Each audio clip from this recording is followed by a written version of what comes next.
से कला रंग लागे केते जे सुंदर जगता ठार सुंदर लागे तोर नाली अधर तो कला मुहको थरे देले चाही जीवनर जेते दुख सब থ্রি হরে কৃষ্ণ। এটি আড়াই ফুটের জগন্নাথ এবং বলরাম। এটি আপনারা দেখতে পাচ্ছেন এবার আড়াই ফুটের 3 সেট অর্ডার আছে। তো এটা করা হচ্ছে আপনারা দেখুন, আমরা নীল কাঠ ছাড়া বানাই না। এবং এই নাকটা দেখুন কত সুন্দর।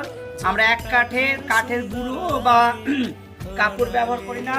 এই হচ্ছে বলরাম। এই বলরামের আপনারা দেখুন পুরো লাল কাঠ, সুন্দর নীল কাঠ সার অসার আছে। তা আপনারা জগন্নাথ অর্ডার দিতে পারেন। এটা মন্দিরের জন্য যাবে, ইস্কন মন্দির। দয়া করে আমার চ্যানেলটি সাবস্ক্রাইব করবেন। একটি যাবে